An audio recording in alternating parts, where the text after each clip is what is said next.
Stop trying to control what I do to fit your life. It's extremely difficult, and if you speak to any of the players that are in my sort of area in the rankings, they'll all say the same thing. And I know that what I'm saying right now is about to get clicked, and I'm going to back it up. Two Scotsmen playing each other, they're still saying Scotland get battered, so it doesn't really matter. Great question. Far too controversial for me to answer. Right, so moving on. Got a minute. Mr. Controversy. You cause controversy when there's not a question even asked. When the Premier League is on, that's your best chance, I think, as an outside player, because a lot of the top players won't go to Pro Tours or to Euro Tours. So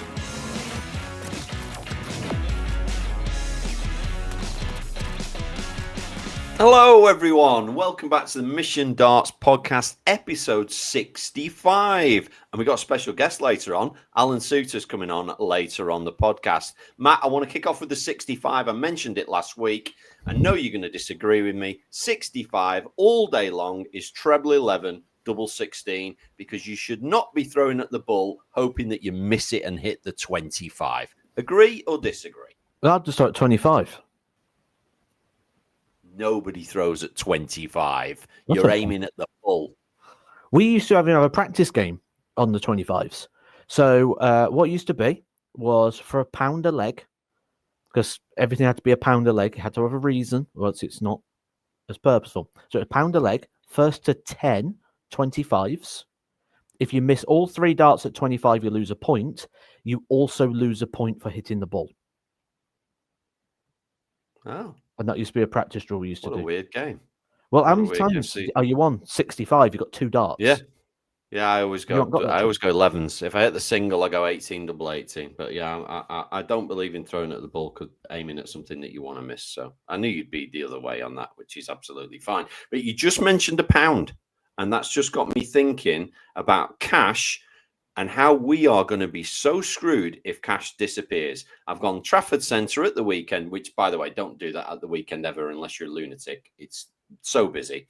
I'm buying a Christmas present for my daughter. She's gone, go in that shop. It's those gold earrings over there I want. They're only like £4 or something. It's one of these.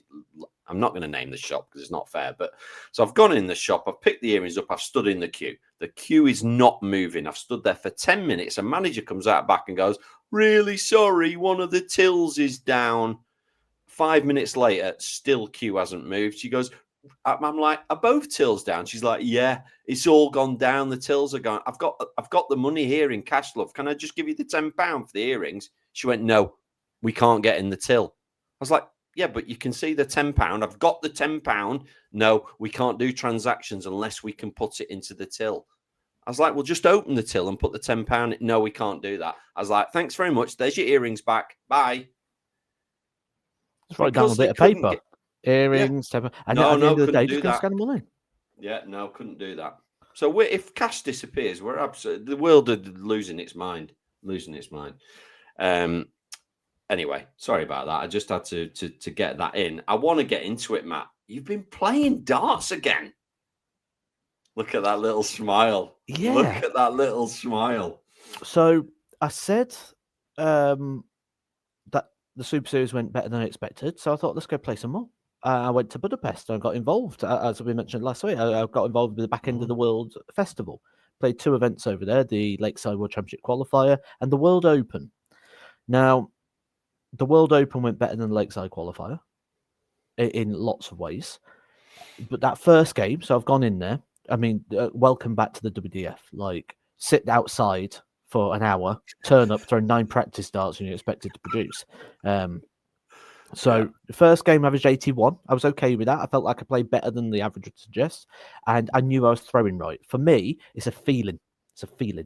Round 2, 102 average, and it could have been better. And I was like, and I mean, you watched it, didn't you? Straight away, you messaged me like, "What? Like, how do you do that?" And then I averaged 98.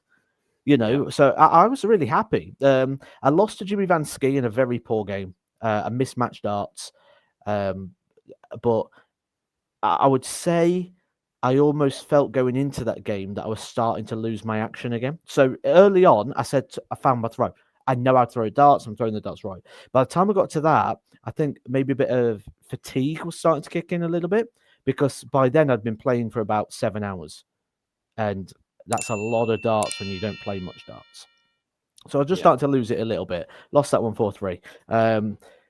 Then a couple of issues happened on the Sunday. So World Championship qualifiers, I did play one good game all day. Really struggled. Knew I was going to get beat at some point. Couldn't find my throw. I think it's good in a way, but I think there's two things. It was physical and it was mental. So the physical side of me, I was struggling with passing the dart. And by that, I've got a video of this when I was doing it at the Super Series as well. It wasn't as bad as this. The darts are in the hand. I grab the dart to pick it up and I hold it and it's not right. So I have to put it down and do it again because it's not right. Now, I see this as a positive. And I see this as a positive for a couple of reasons. I've always said I had to stop playing with slim flights. And I don't know why. I just couldn't throw with slim flights anymore. And if you know, I went to kite, then I went to standard. And I put this down to the hand because the reason I now know I'm not holding the dart right is because I can feel in my hand again. I went through a period of time, about 2 years, where I couldn't even feel anything in my finger. Like if I held the pen, I couldn't feel it. Hold a dart, I can't feel the dart. So I was probably gripping it wrong. And I just couldn't feel I was gripping it wrong, which is why I had to change flights. And I said, for some reason, I can now throw with slims again. And that's probably because I can feel the dart. But the downside of that is when I'm holding it, I know if it's not right because I can feel that it's not where it's supposed to be. So it's good I can feel it's not where it's supposed to be. But the bad news is there's something going wrong that I've probably done now for a couple of years. That's probably become a bit of a habit I didn't even realize I was doing. And I've got to stick up for you. And I don't normally do this, you know, that we always go backwards and forwards, whatever. But I am going to stick up for you now on the podcast because people will be thinking, oh, yeah, he got beat. There was a problem with his grip. Every dart player's got an excuse when they get beat. Matt was texting me when he won to say, my grip's not right. I'm not gripping it. There's something. And I'm like, Matt, you've won. Go and play your next game. Next game he won. My grip's not right. So I'm passing the dart. I'm not gripping it. So he was actually telling me there was an issue when he was winning. He didn't wait until he got beat to come up with this. It was going on from the start of the day. So I'm sticking up for you there that you've not used it as an excuse. It was clearly there from the first game, and you kind of just knew you weren't going to get through the day. You were doing the best you could, but it just wasn't. But I like the fact you're taking a positive on this could be better going forward.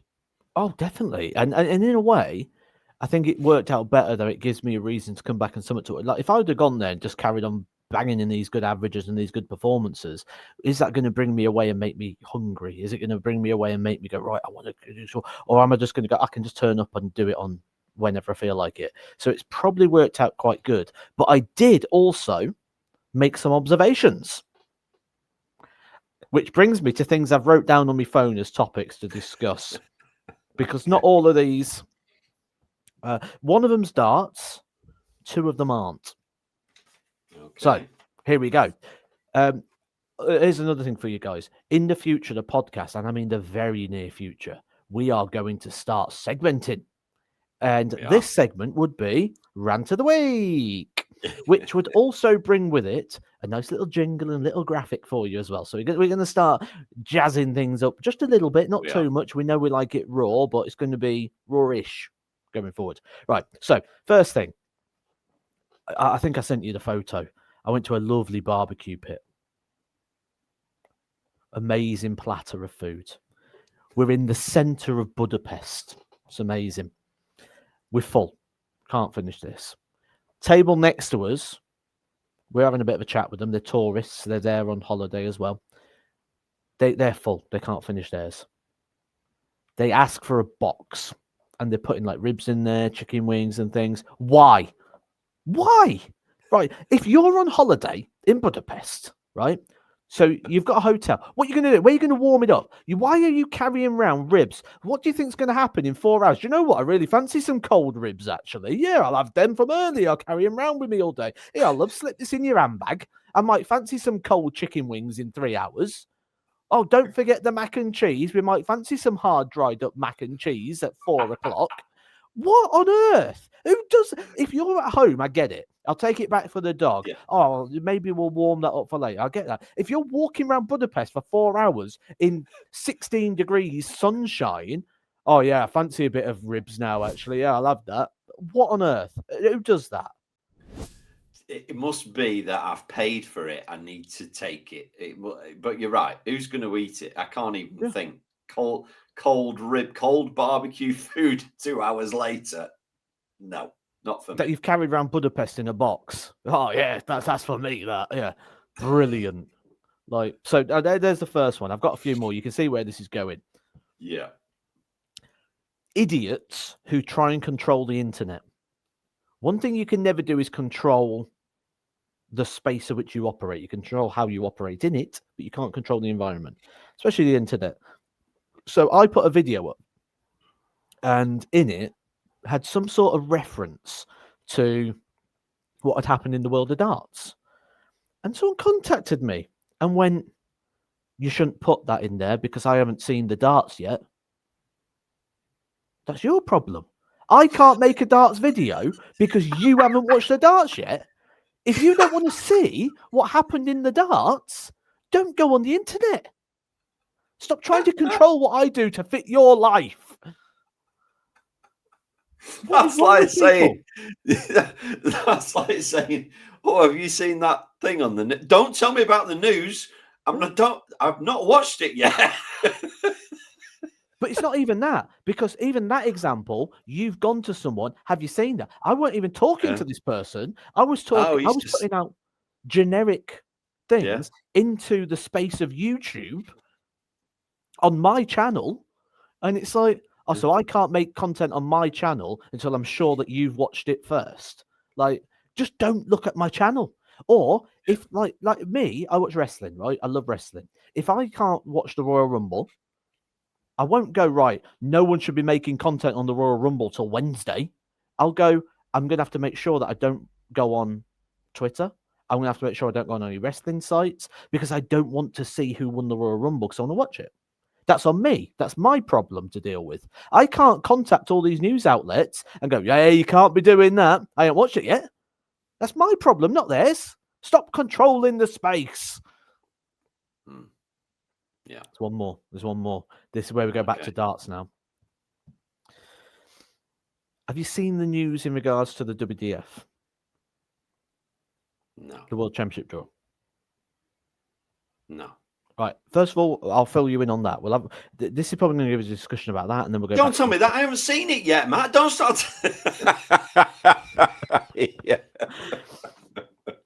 So, in true WDF FBDO style, the Women's World Championship of 24 players has 25 players in it. Okay. Yeah. Right. Let's go with this. So, it's got 24. So, there was an administrative error, and they invited the wrong person.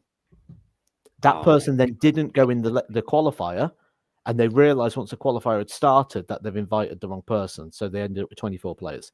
So now the qualifier that was for 2 places to make the 24-player field gives them a 25-player field. So the 2 qualifiers that have won the qualifier now have to play a prelim to take the 1 spot that's available. No. Yeah. No, surely it should have been a random draw and somebody gets a prelim. You can't make. Oh my God. So they've not even they've messed it up and they're not even dealt with it. Well, that's I don't know how you do, to be fair, but so that's the issue there. Now, yes, that's a problem. I don't know how you deal with it. I would be horrified to be the person to have to come up with that plan on that solution, because whatever you do, it's going to be wrong. Now, how does that happen is the first thing. But what I will go to be, and this is my point. My point is not so much about how it happened or why it happened or what the solution is. Mine is in regards to not you guys, because you guys who listen to this, you know, you're darts fans.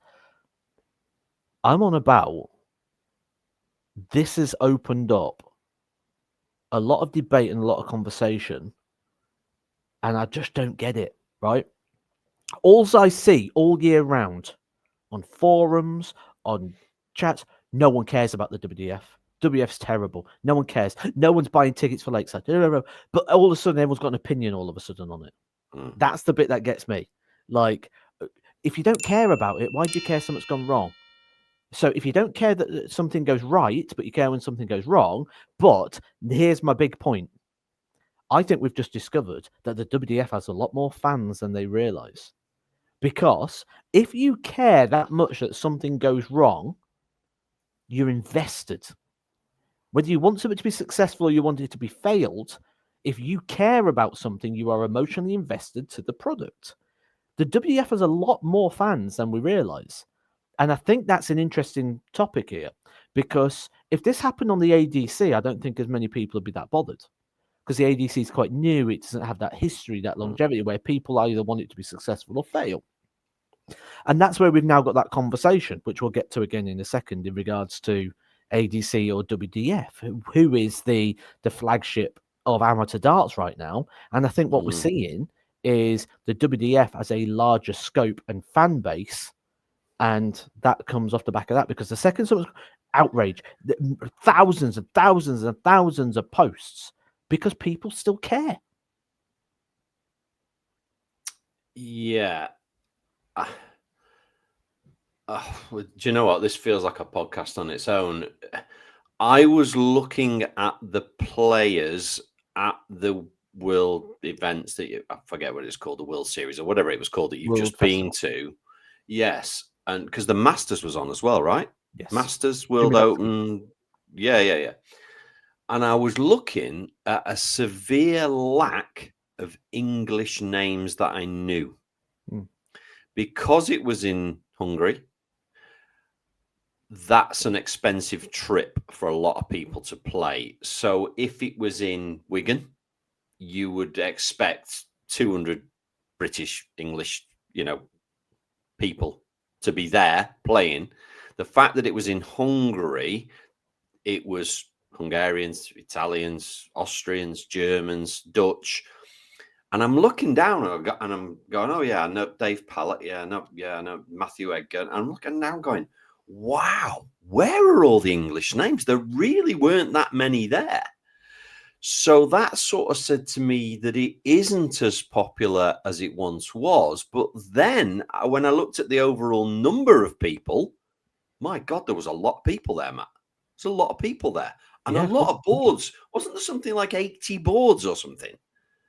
Oh, yeah, but no practice boards. Serious organisation, that. So, no, it's not dead. People do still care about it. And it's possibly down to the fact it just doesn't get the exposure anymore. It's not on BBC TV anymore that goes worldwide. It's not on terrestrial TV, as we call it. It's not promoted as it once was. I think darts is in a very interesting stage. We've talked about this a lot with Modus, with ADC, with the WDF, all these competing outlets. I want to come in there. Darts is at a very interesting stage, and we've talked about the opportunities for players. I'm now going to call out something that I didn't think I would call out, and something I don't think I should be calling out, but it's reality. It's reality. We know, in regards to the PDC, BDO, WDF, we know what's in place there. Now, it's been that way for years. I believe there's a Tomlin order in place. We know the PDC contract. Why in amateur darts are players having to make choices? Amateur darts is meant to be for you should never, outside of the PDC, have to make a decision. You shouldn't. And now organizations, through body part measuring, are forcing us to make decisions as players. And it's wrong. And, I will be... This isn't even an opinion. This is a fact. It is wrong. And I know that what I'm saying right now is about to get clicked. And I'm going to back it up. I'm going to back this up for you. So, first thing, the PDC contract states you cannot play in a tournament that uses the word world in its title. which I believe was the reason behind the ADC going ADC Global Championship, to avoid any complications that may exist in regards to WDF World Championships and all those sort of different things. So we've got a Global Championship and a World Championship and then the PDC World Championship. So why do people have to pick between them? Why is the Global Championship at the same time as Lakeside? Why do amateur players have to make that choice? And scheduling could work around it. However, it has been decided now by, I believe, the ADC side of the organization, they will not allow players to play in both. Can't play Lakeside and the ADC Global. You have to choose. And I've got a statement here to read. I'm going to read it in its entirety because I understand people like that. Well, certain people do. This is a statement from Jensen Walker. And he says, so I've had plenty of messages from all different people about myself to choose between the WDF World Championship and the ADC Global Championship. After confirming qualifying for Lakeside in Budapest this week, it's been a really frustrating 7 days for myself as I've been put into an ultimatum that no player away from the PDC Pro Tour should ever have to go through, and it's gutting for me to take. And with you, Jensen, I agree. I've worked my backside off to qualify for the Globals through the Modus system. He has. It's a very, very hard system. And that amount of traveling and hard work I've done to get myself to Lakeside has been huge as well. I've had sponsors who supported me in both systems, and for the system to not be able to work around 3 people playing in both is bitterly disappointing. Jeff Smith had to make the choice as well, Lakeside or ADC. I can't remember who the other person was. With that being said, I can now officially announce that I will be choosing Lakeside over the ADC Global Championship. And to be honest, I'll never know if I made the right decision. If I look back in a year, this has been my year in terms of the progression and development. Is it really my fault I've qualified for 2 World Championships? You haven't. You qualified for World Championship and a Global Championship. The wording's very different. Yep. And that contractually makes a big difference, trust me. Contractually, calling it a global or a world is big, big difference. Oh, I've clicked off it. 2 seconds. Let's go back to that. I'm devastated as I never wanted to turn down any world championship. You've turned down the global. Very, very important information. I've said my piece now anyway. Anybody that knows me, I generally keep my opinions away from social media, but I found it difficult as it's been a mentally grueling week to endure. Remember, Jensen Walker's 18 years old. Why is he put in this position? So I'm not going to read the whole thing because he's now talking about his draw at Lakeside and things like that. Why is an 18-year-old amateur dart player having to make a choice like that? Why is darts? You've got 128 tour card holders that have got restrictions. They are classed as professional dart players. They have made that choice to go to Q School to win a card knowing the restrictions. Players like Jensen, players like Jeff Smith, they should not have to make choices. They are amateur dart players. Why are organizations putting themselves and their measuring of body parts above what is best for the player? Great question. Far too controversial for me to answer. Right. So moving on. Hold on a minute. Mr. Controversy. You cause controversy when there's not a question even asked. And I'm asking the question. I want an answer. You should be able to play in all of them, Matt. You should be able to play in any amateur event you want. That's what they are, amateur events. Should be no restriction. Title, ADC, Amateur Darts Circuit. With the Amateur Darts Circuit, we're darts for everybody unless you qualify for Lakeside. Yeah, ridiculous. Yeah. Ridiculous. Yeah. But you segmented me perfectly to a question. You absolutely, without even knowing. From Dylan. Dylan sent a question to Matt. Says question to Matt. Do you think the number of tour card holders, 128 in brackets, will ever increase? Yes. Okay. And I've got a take on this. So I want yours first. Yeah. Go for it. I don't think the Pro Tour in its current state will be how the Pro Tour exists within the next 10 years. We will have 2 Pro Tour systems, and I believe we'll have a worldwide tour that will be hosted in Asia, in America, somewhere else, and there will be an England and Europe based Pro Tour. And I think that's the direction. Now, I don't think they're going to go completely 50-50, where you get 32 qualifiers from the UK, 32 qualifiers from there to make. I think it'd be like 48 and 16, or something like that to begin with, and eventually it'll sort of integrate into a 50-50 split. But certainly within my lifetime and within my time within the sport, I am very confident that we will have more than a 1-to-8 tour system that only operates in the UK and Europe. Do you know what quickly came to mind when I read that? To me, we've talked about this till we're blue in the face about the Challenge Tour and how there's not enough places from the Challenge go onto the main tour.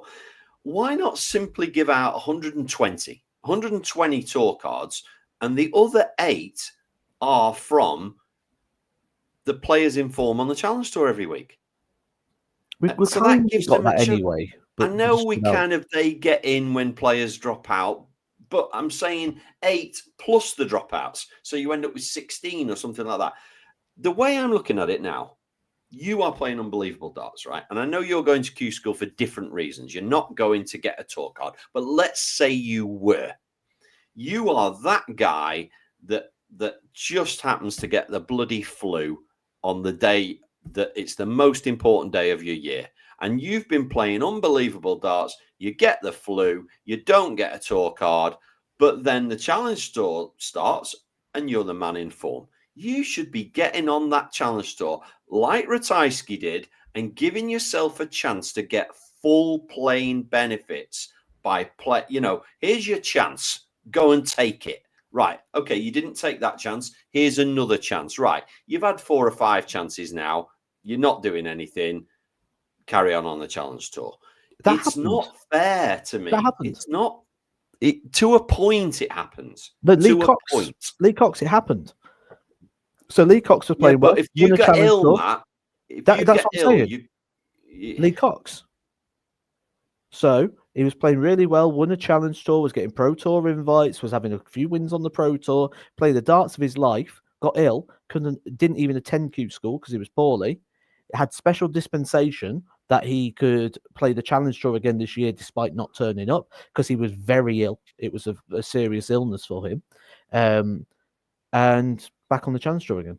Missed his chance at Q School where he'd probably been one of the favourites the way he was playing. To get a card. And now he's got to wait another year before he gets another chance.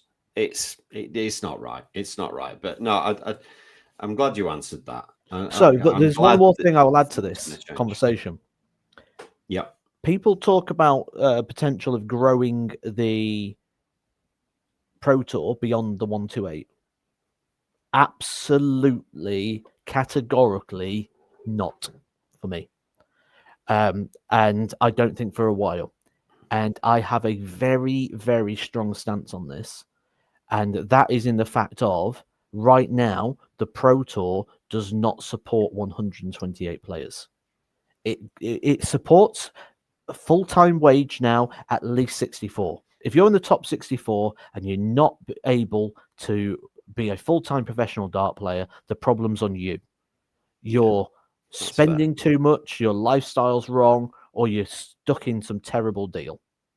It's your fault you're not a professional dart player if you're in the top 64 in the world now, because you should be earning enough to live a very good, comfortable lifestyle.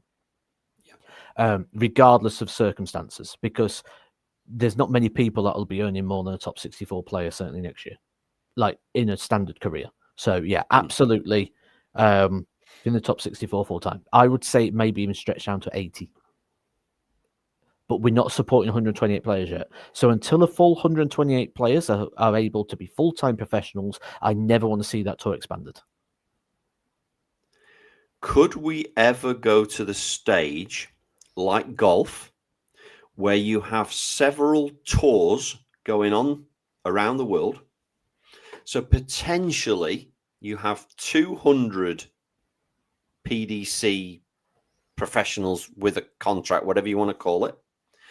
And you've got the English, whatever it is, the English Open, that if you're in the top 64 in the world, you can get in it. And if you're not, there's one in Asia the same week, but the ranking points aren't quite as high. So this goes on in golf where if you're in the top 24 in the world of golf, you can play in any tournament in the world you want. You pick and choose because you've earned that right. If you're a little bit lower down and you've not made it into the big tournament, well, that's okay, because there's a secondary tournament in Germany this week. And if you win it, you're jumping up them rankings. It's the same in tennis. They have the ATP Tour and they have the 500 and whatever it is. No, not at all. I see, if like anything, I think the closest we'll ever get to that is a world where you don't have to play the top 32 in the opening game, because the top 30, we know the PDC love a seeding system. I think the most opportunity you're going to get is we get a seeded player start a round ahead, and then everyone else plays the first round, and then the seeds come in a round later. I think that's possibly the way I'd see it going more than anything. So, you got your boards at the moment, a seed plays this person. We just have a seed starting, and there'll be a game to play the seed. Which is like the World Championship, isn't it? Because the qualifiers play before they get to the seeded players. Yeah.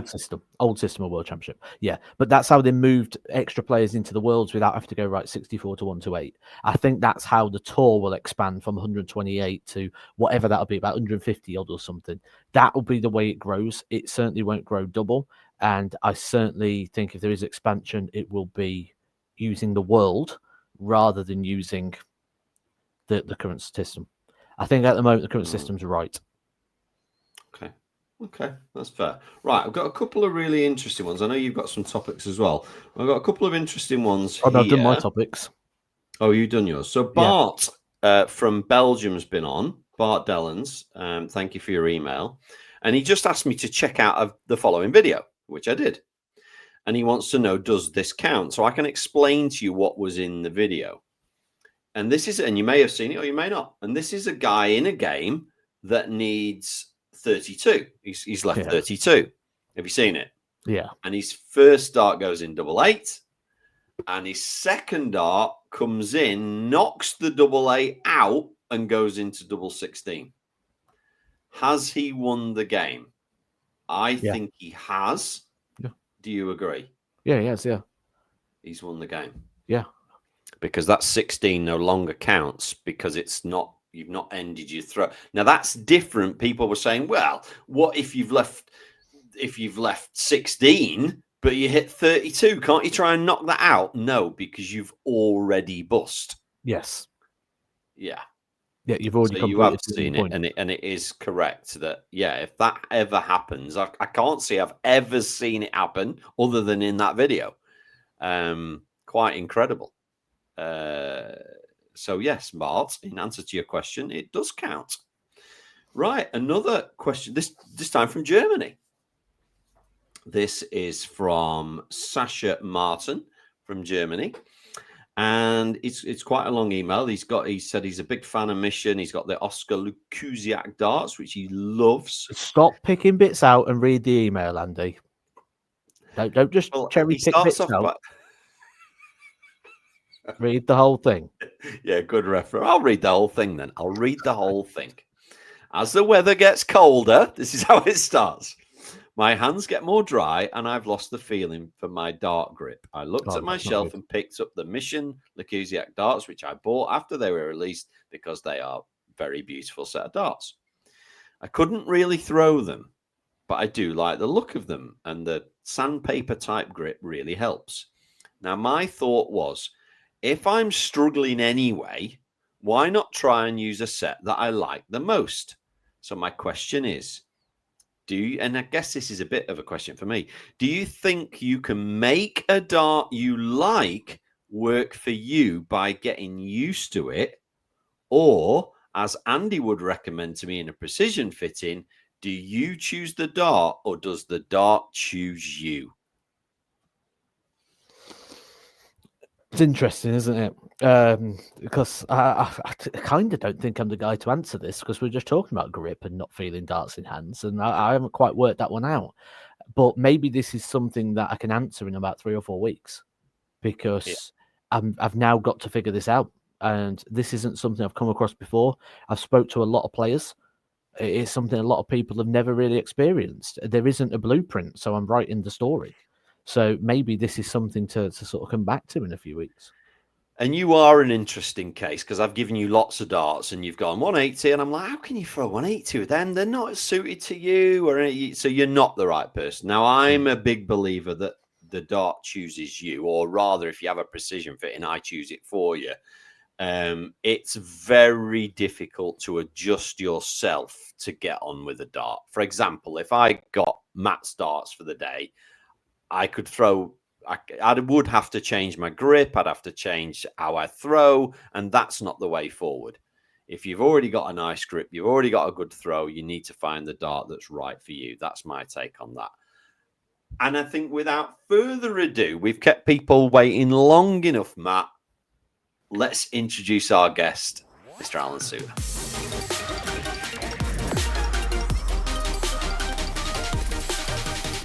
And here he is, Alan Soutar himself. How are you, mate?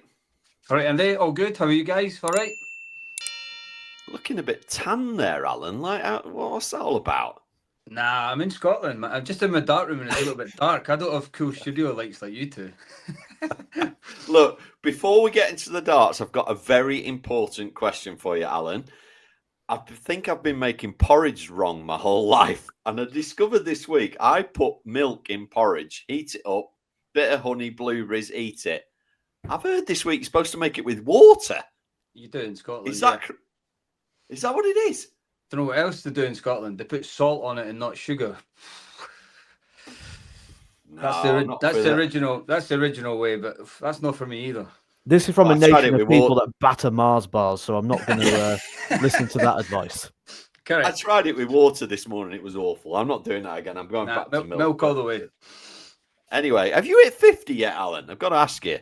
I wish I had, because then I could retire from the fire service. Nah, only 47, 48 in January.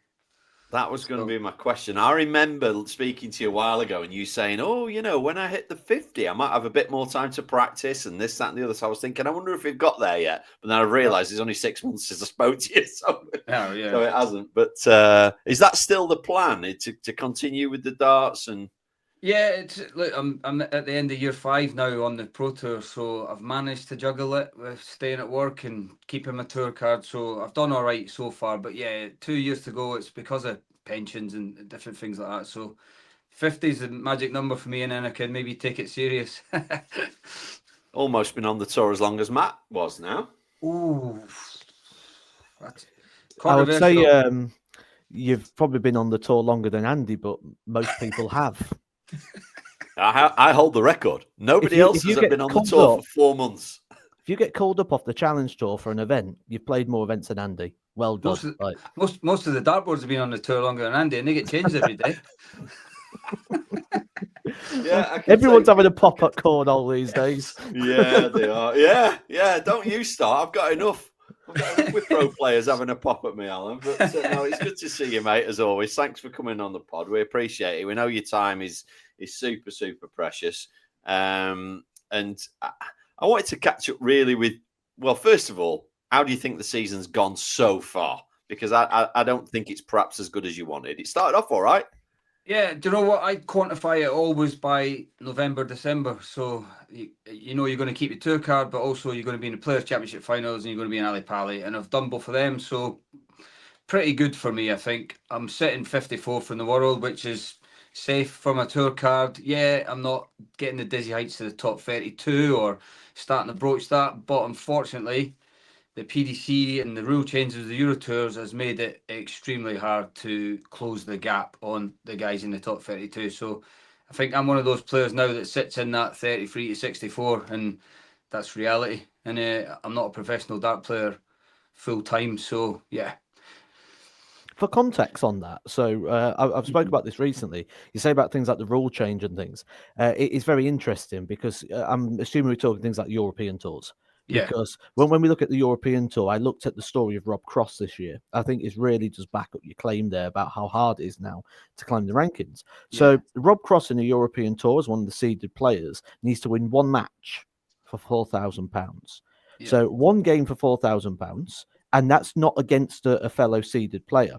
As someone like yourself, you have to go through the qualifier, which is 3 matches. You then have to win one game at the European Tour itself. You'll then play one of the seeds, so someone like Rob Cross, and if you win that, you get £4,000. So you're playing 5 wins to his 1 to get the same prize money.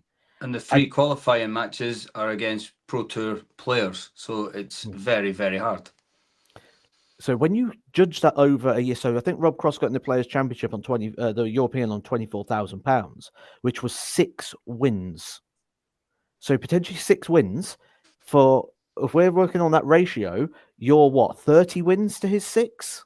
Yeah, it's that's the, when they talk about a gap, look at that for a gap, and it's a great illustration of that, Matt. Thank you for that. It really is. I got a wee bit of slagging about it when I spoke out about it on an interview with the PDC, and everyone was like, no, he's right, no, he's wrong, stop moaning, get better, and all that kind of thing. But the reality is, it's very hard to close that gap, and it's kind of free money for those guys that are already in the top 32, top 16 in the rankings. So yeah, it's extremely difficult. And if you speak to any of the players that are in my sort of area in the rankings, they'll all say the same thing. I never like that. I'm never a fan of that. So when people say, win more games, get better, because what you do, the issue you've got is you're not changing the conversation, you change who has the conversation. Because if you then go in there, you're like, well, okay, I'm okay with that now. But then someone else in that position who goes, oh, I've now got to win 30 to his 6. Yeah. So you don't change the conversation, you're not changing the problem by going, oh, I'll just get better. And ultimately, there'll always be people think you're right and people think you're wrong. We know that. We know that well. You do. Yeah. There'll always be people agree, and there'll always be people that don't, and that's the way of the world. But who have you got? Is the Players' Champs been done now, Alan? Yeah. Have you got in that then? It's actually an interesting little story for you. So we were watching the Pro Tour final last week, and Luke Woodhouse made the final against Wessel. So if Luke had won the Pro Tour, I was getting Gary Anderson at Minehead. But Wessel won it, so I get Luke Woodhouse. So still a very hard draw, but imagine you don't want to play Gary Anderson ever, especially being Scottish, because we all hold him up here and he's our hero. So yeah, but that'd have been a tough draw. The crowd might have been a little bit on your side, Alan, because when you go the Ali Pally, they're not going to be. Yeah, but two Scotsmen playing each other, they'll still saying Scotland get battered, so it doesn't really matter. Where do you stand on that player's perspective here? For that draw, because UK Open, Players' Championship finals, events like that, I had 2 outcomes. I either wanted Phil Taylor, Michael Van Gerwen, or I wanted Andy Cornwall, right? Yeah. I didn't want Luke Woodhouse, because you get a very hard game, but you're on stage 2 at 12 o'clock. So it's a tough game with no glamour. And I would rather be on the main stage against Phil Taylor or in the car park against Andy on board 8 at Minehead. That's a good one, because if you want the glamour tie on TV, then do you want to finish 64th and just scrape in and get the #1 seed off the Pro Tour? Potentially for the fame, but you're not doing it for that, I don't think, or I'm not doing it for that. So the last time I played Luke Woodhouse, I beat him. Yes, he's climbed the rankings a little bit, and he's a very, very consistent scorer. But I fancy my chances. I'll go down there and give it a go. But for me, look at all 63 other players in there. It's not really one that you think, oh, that's a good draw. There's not many. So I think it's just, it's where I am. I finished 44th in the Players' Championship rankings. So you get 22 or 21, whatever he is. So I'm going to go down there. Yeah. Every time I played there, I played Darryl Gurney. I played Scott Williams when he was flying. I've had a tough draw every single time.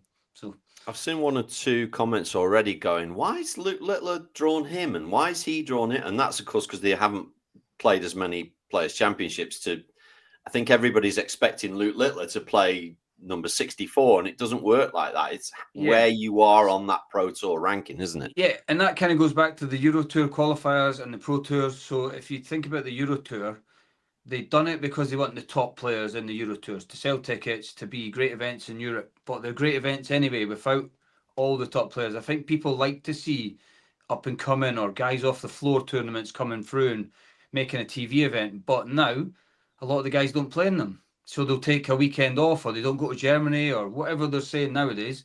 The same thing happens on the Pro Tour, clearly.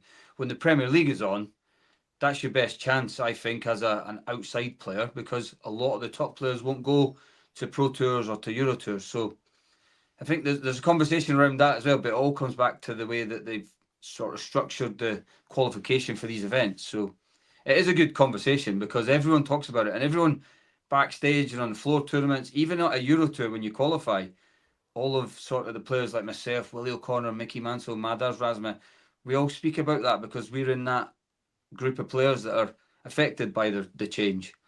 So everyone Okay, there's a couple of interesting points coming up here, and you mentioned about conversations. There's a conversation ongoing right now. This is one that divides opinion. Some people are one way, some are the other. Darts is the best that darts has ever been, true or false?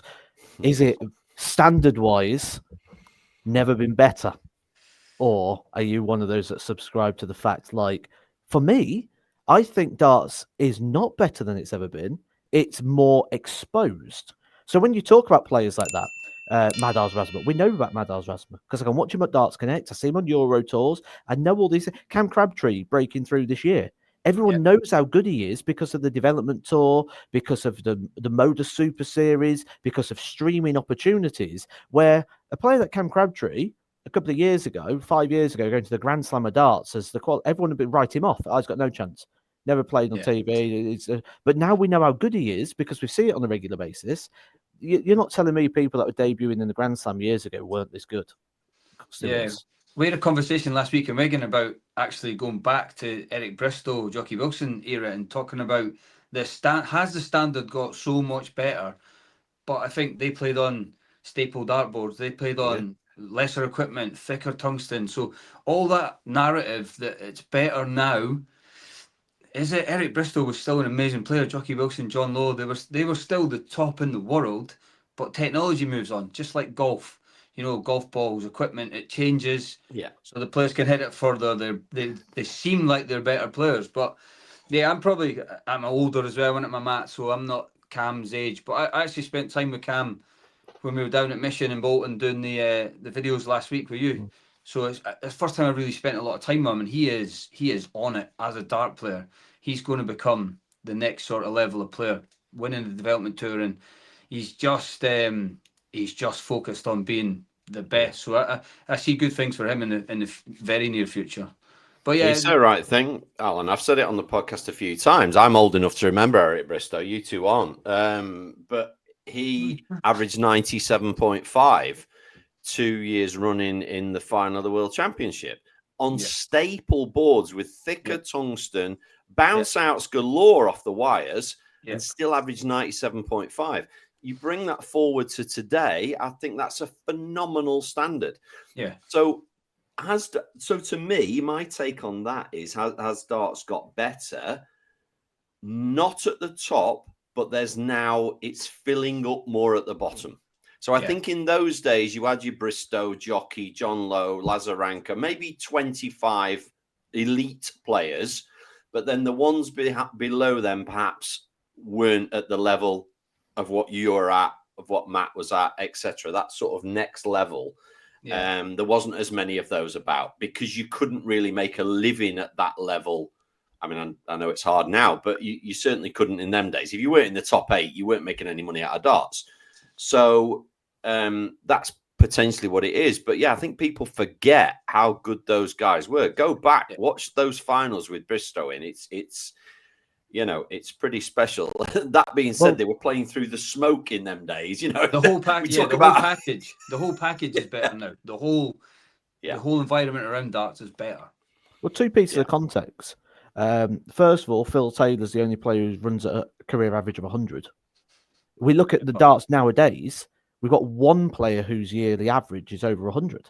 One. Yeah. And I've been following stats for the last 2-3 years while I've been working in a punditry role, and there's only one player who has ever run over 100 average during that period of time, and that's Luke Littler. Gary Anderson came very close. Luke Humphries came close, but they never ran over 100. And the other thing, Alan says there about the equipment being better, not that it affects him. Remember these, Alan? Where's the camera? How on earth did you do? It says about equipment being better. There's coming to the main mission channel soon. 72-gram darts. We said no one will ever hit a 180 with them. Alan Suta about 4 throws in on camera. You'll see that footage very soon. And do you know what? If I had to pick somebody, it would have been Alan because he has the thickest mission dart going. I was just going to say, because we know about Matt Edgar's darts available in 21, 23 and 25, but Suits' darts available in 22, 24, 26 and 28. And 72. And 72. Get them out in Suits, get them blue and send them out there because nobody's hitting 180 with them, Matt. Nobody. Someone nearly did, actually, the day after. I weren't bad with them, to be fair. But yeah, that's coming over the Christmas period. You're going to get some nice content with the 72 grammars. It's good fun that day. Look, I wanted to ask you, Alan, I've never asked you this before. You've got to have a standout favourite moment. We all know it's Matt Edgar's 170 against Gary Anderson to beat him. We've heard that story. You've got to have one. You must have one that sticks in your mind. I don't know, because every tournament that you qualify for on TV feels like a massive deal when you're not in them all the time. So 2 last 16s at Ali Pali is massive for me, but the Grand Slam was pretty special. To come through the floor and qualify is very hard.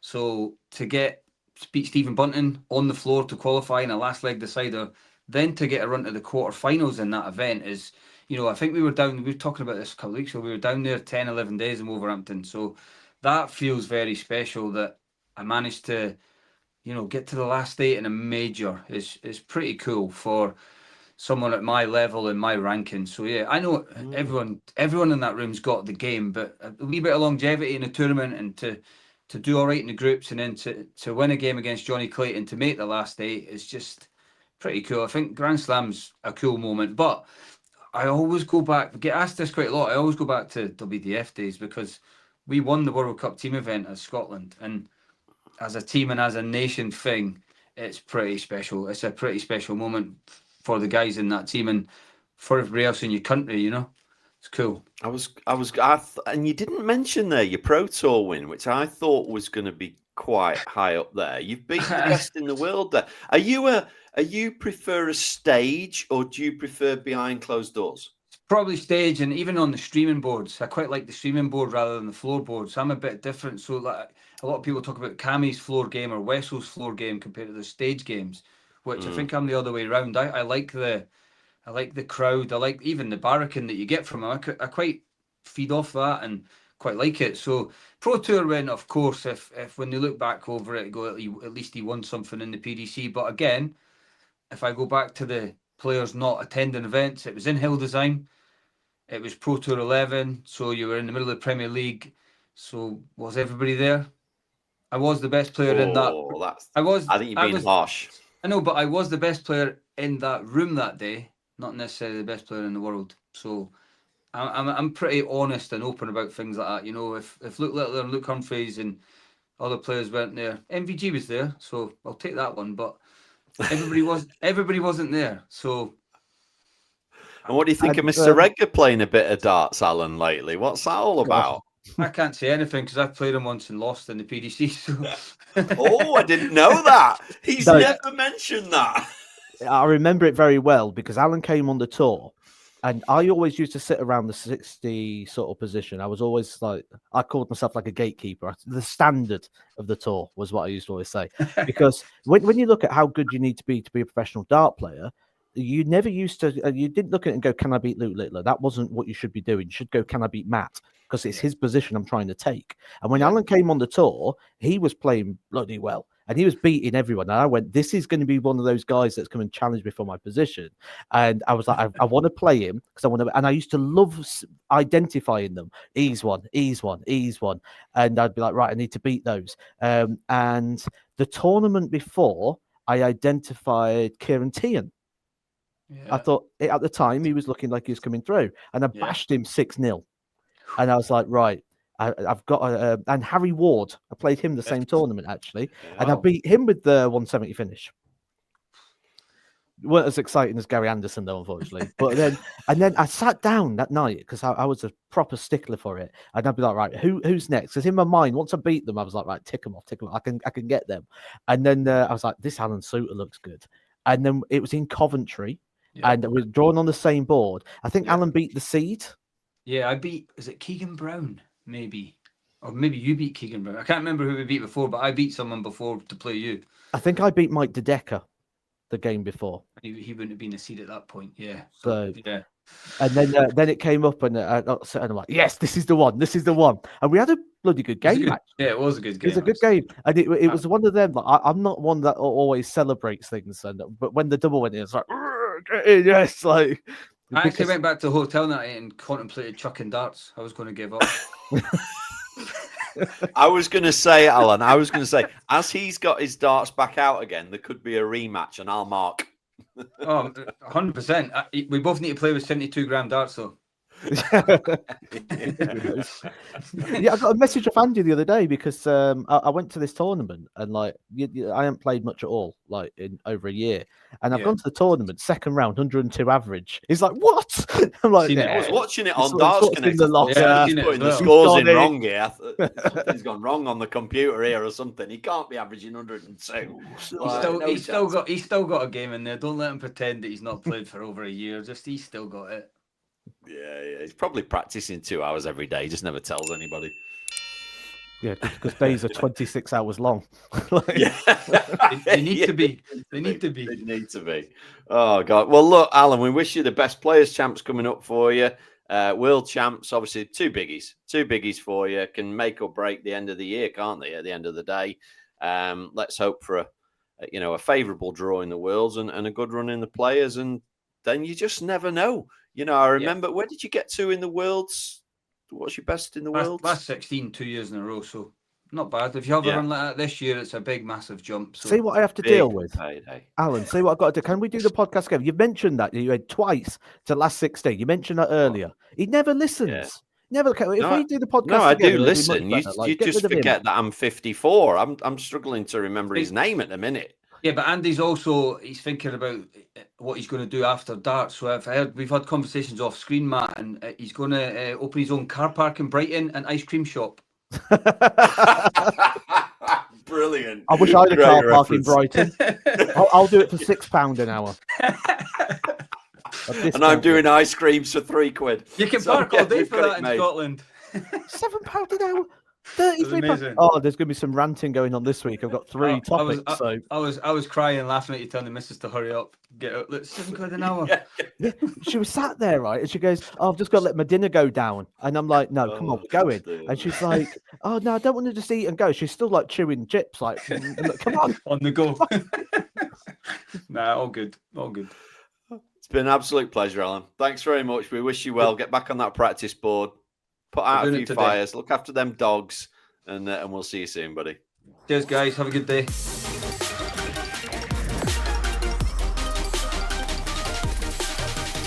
What do I need to do? Because he's still there.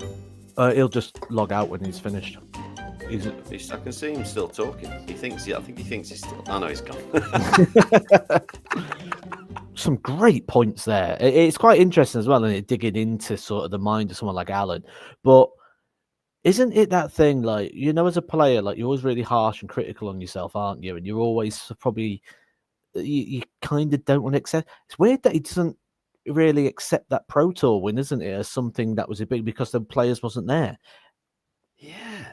And that's almost what other people say. Oh, yeah, well done on winning the Pro Tour, but I see the big names weren't there. But he kind of openly admitted it himself. He was kind of like, yeah, it's not as good as I wanted it to be. And I thought, that was a very honest thing to say. I thought that would have been his kind of highlight moment, because it's a big thing. And winning a Pro Tour does get you into things, doesn't it? It opens doors and opportunities. And I wouldn't say it was a very honest thing. I'd say it was a very harsh, critical, on himself, self-critical sort of thing to say. Yeah, I was very surprised. Like, if I won a Pro Tour, I'd probably have it tattooed on my forehead. Like, and I wouldn't care if on my way over, like, there was a delay on the plane that the 127 players couldn't make it, and they had to fill it with local players from wherever we were, where the highest person averaged 42. That title says the same thing. Chris Mason says it, doesn't he? They don't put averages on trophies. He's absolutely right, isn't he? He's absolutely right. And Alan played that day. I called it. You mentioned, I think you mentioned Luke Humphries the other week. We've all had days where we've not played our best, yet you've still won the trophy at the end of the day. And we've all had days where you're like, oh my God, I can't play any better than that, and I'm out. So yeah, you're absolutely right. It's the W that matters. It's not the 97.95 that you averaged that you got beat. That's really not important. So really good insight from Alan. I'll be really interested, Matt, in a couple of years. And I'd like your take on this. Once he gives up the firefighting, once he's got all day, every day, if he wants to practice, and he's still a young guy and he's fit as a flea, does he suddenly make inroads does he suddenly get in that 32 he's always wanted to be in because he's putting more time in? Or because it becomes his job, does it put extra pressure on? I'm not sure it's extra pressure, but I do think I'm torn on this one. I really am torn. I don't know what's best for Alan in this situation because Alan lives a very, very busy lifestyle, as we know. You know, there's 24 hours in a day, and I think he's up 28 of them. So it's a very, very busy lifestyle. But when you wake up in the morning and you get out of bed, you go, go play some darts. It'd be great for a few days, like on holiday. It's great going on holiday. But then after a few days of it, it's like, well, what do I do now? Like, I'm not 100% sure that it could be a benefit. It really, really could be, but it might not be as well at the same time. So it's one of them where I just don't know, and only time will tell. Yeah, we have a couple of years to wait for that, and we'll see what happens in the meantime. He's got 2 big tournaments coming up, so we haven't mentioned the Grand Slam at all today, Matt, have we? Well, do you want to play that? Well, that brings me. Hang on a minute before we play the game. You're £10 up. I've given you one more chance to double that and make it a £20 a score. I will hand that over live on the podcast to you if you can pick the winner of the Grand Slam. And only get one player. You get one player to get that £20 off Mr. Cornwall. I'll take the tenner.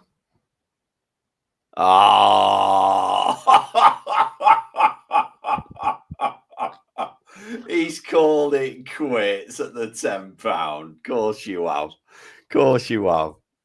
Yeah, and do you know what? He's the sort of person, he won't actually take it off me. He'll just say, "You're forever in my debt. You owe me £10 for the rest of your life." No, I'll take it off you. I'll happily take it off you. And what are you going to do? Go to Brighton, use it for parking for an hour? Get an hour's parking on that, yeah. And an ice. Oh no, you've not got enough for an ice cream. Enough ice cream, no. Right, go on then. Hit me with your game. I'll pay you. This is a game which I think we might have played before, and I used to do it on my own YouTube channel, and it's called Wiki Darts. Oh, we have played it before, yeah. Yeah. And if you are new, Wiki Darts, how Wiki Darts works, I'm going to read out the achievements on Wikipedia of a dart player of the past, and Andy Cornwall needs to name that dart player. I will give him the best achievement of the player, along with the year of which that achievement was made. And this one, I've got lots of things for you. Try and listen out for things that are quite key in here. Some of them will blend in. The player. I'm not sure I got any last time. Played in the World Championship on multiple occasions. The best they reached was the quarter-final. That was in 2007. World Match Play, last 16, 2008. 3 World Grand Prix, last 16, 2008, 2010, and 2012. But they did reach a major TV final. That was the UK Open. The year was 2009. Grand Slam of Darts, last 16, 2010. European Championship, last 16, 2009. The winner of the Champions League back in 2009. Desert Classic, so think about that sort of era. 2007, last 16. And a Players' Championship Finals, 2010. Semi-finalist. So a semi-finalist of the Players' Championship Finals, a runner-up of the UK Open and a winner of the Champions League, also picking up 4 Pro Tour titles. Who is the mystery player? I think I've got it. Okay. Mark Durbridge. No. Oh! I was with you. I was like, he's going to get it. Come on, Andy. Come on, Andy. Let us know in the comments section if you got it right. The winner, or the right answer, should I say, was the Wizard, Colin Osborne. Or, as he's now called, Aussie. No, he's back to the Wizard again. Oh, is he? Yeah. Is it right the PDC made him change because they wanted Simon Whitlock to be the Wizard? Is that true or false? No, I don't think so. Although they have made people change recently, haven't they? The Magnet and the Master. The Magnet. Yeah. The Helmet. That's a new one. All right. So, next one. I've got one for you. Okay. This one's got longevity and deep runs. For example, 2-time World Championship quarterfinalist. That was in 2011 and 2015. two-time World Match Play quarterfinalist, 2009 and 2020. So 11-year gap there between those World Match Play quarterfinals. World Grand Prix quarterfinal 2015. Runner-up of the UK Open, again, 2007. Grand Slam of Darts, played in it 1, 2, 3, 4, 5, 6 times, never got out of the group stage. European Championship quarterfinalists, so that's 1, 2, 3, 4 quarterfinals. 5 if you include the Masters in 2016. But think of that longevity. UK Open runner-up in 2007, 2016, Masters, World Series Finals 2021. So we've got good runs here dating like 14 years. Semi-finalist of the Players' Championship Finals in 2014. So regular in the quarters and the semi-finals as their best runs along 15 years of time. Who could that be? But doesn't have a TV title. Still playing or not? Well, you don't get, this isn't Wiki Darts plus 3 questions. Your clues are in their achievements. Oh. So while Andy thinks, for our audio listeners who have got nothing to listen to right now, I'll run you through that again. Key points. Runner-up 2007 UK Open. Semi-finalist of the Players' Championships in 2014. Quarterfinals of the Worlds, a match play and the Grand Prix, which spans across a 11-year period. Champions League of Darts. Desert Classic. Go on, I'll let you have 2. Mervyn King. Why are you not saying anything? Have I got it? I'm waiting. That's one player. And Steve Beaton. It's neither of them. Oh. Because if it was Steve Beaton, I'd have said the winner of the World Championship. No, because that had been... I thought you'd admitted that. I thought that'd make it too easy. So I thought you were just doing PDC titles. And if it was Mervyn King, I'd say the winner of the World Masters. Oh, the UK Open runner-up's got me. Well, you've had your guesses. You're not getting a third. The answer is Vincent van der Voort. Oh, Vincent. Okay, we've got one more for you. Fastest player at the time, wasn't he? What was his nickname? Vincent van der Voort. It's something to do with speed. Yeah, something to do with speed, wasn't it? Vincent van der Voort. Okay, you got one more go. Chance to redeem yourself.